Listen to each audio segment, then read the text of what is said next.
California Congressman Ro Khanna joins me now. He serves on the House Armed Services Committee as well as the House Oversight Committee. Congressman, thank you very much for joining us.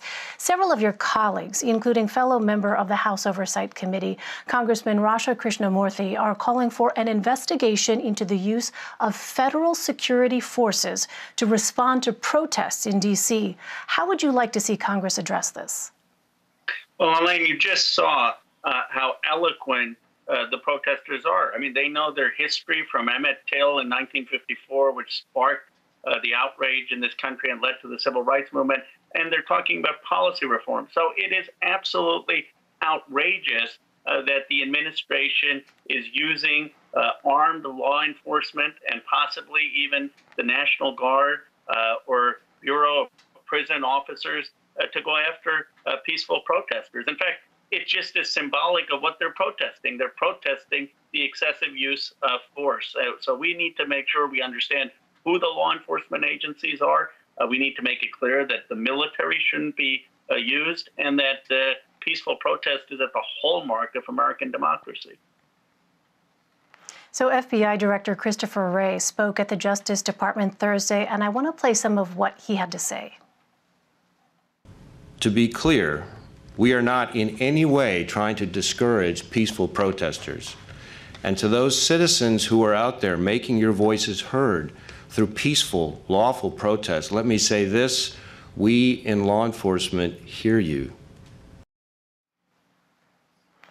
So, Congressman, in your view, how does that square with what we have actually heard from the White House?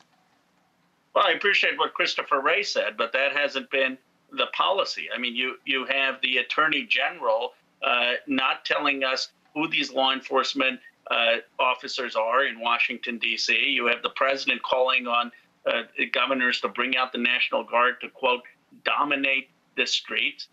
There is no nuance or distinction saying that we welcome and support the peaceful protesters and hear them from either the president or the Attorney General. And you have a situation of a police excess. I mean, just today, someone on my team, David Robin, was in New York peacefully protesting, and he told me that he was tackled by the police. He was put in zip ties for 6.5 hours. He's taking the day off today because he was in pain, and hundreds of other people have done that. And this is someone who works for a United States congressman. So if those individuals are being targeted, imagine what's happening to peaceful protesters around the country. Let me ask you about legislation. You proposed the Peace Act in 2019. Give us a quick summary, Congressman. What does it call for and where does it stand now?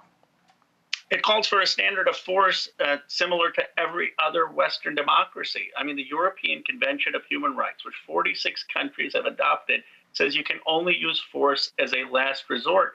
And in this country, we're still operating under William Rehnquist's standard from 1989 that says use force if anyone thinks it's reasonable. Well, a lot of times officers think something is reasonable, which isn't reasonable. We need to move to a standard which says you can't use force unless it's a last resort. That would not only save the lives of Black and brown victims, it would also, in my view, save the lives of officers because it would encourage de-escalation before you have violence. What's the political landscape looking like, though?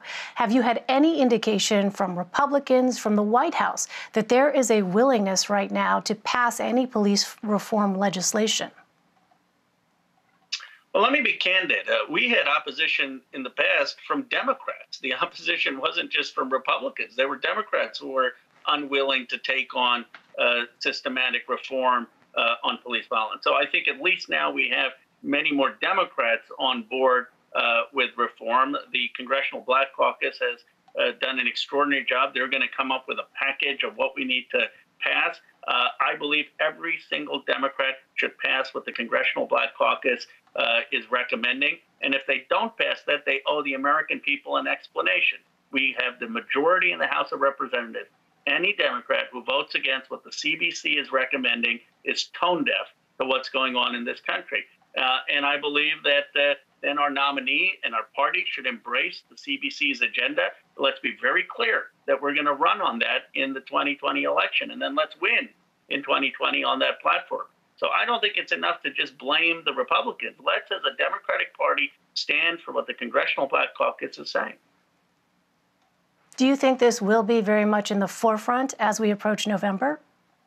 Absolutely. I don't see how an issue of such basic justice isn't in the forefront. You know, I was sad, and I was rereading Dr. King, as I do every few years, and this time, of course, it's so relevant. And Dr. King talks about riots back then, and he says he's totally opposed to riots, and he condemns any use of violence. But he says riots will keep happening in this country unless we deal with the underlying injustices, unless we make sure that Black people in this country aren't abused by police, that they have equal access to jobs and healthcare and education.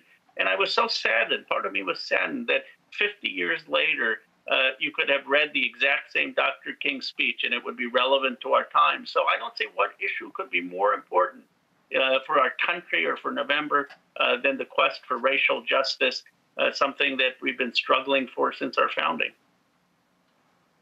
I do want to ask you about another issue. As we mentioned, you serve on the House Oversight and Reform Committee. The group heard from fired State Department Inspector General Steve Linick yesterday. What are some of your takeaways from his testimony? Well, I don't want to go into what he said, but I can speak more broadly on the issue, which is that you should not be allowed in this country to fire someone because they are holding an elected official or agency accountable. I mean, if someone is doing the work to hold the State Department accountable to protect taxpayers, then that has to be protected. That's the basic sense of checks and balances in our democracy. And I'm very concerned, not just with his firing, but with other inspector generals' firings and the erosion of those checks in our democracy. What are the next steps your committee plans to take in investigating his firing? Well, we plan to hear from other witnesses. We plan to then eventually make public what he was looking into and why there was potential retaliation. And the American people should know the facts. And I'm glad that Senator Grassley, a Republican, has said that he won't approve certain appointees until he gets answers to his questions. This is not a partisan issue. These inspector generals are independent checks on some of the most powerful people in the world, the Secretary of State, the President of the United States. They ought to be able to do their job without interference. Congressman Ro Khanna, Congressman, thanks very much for your time today. Glenn, thank you for having me on.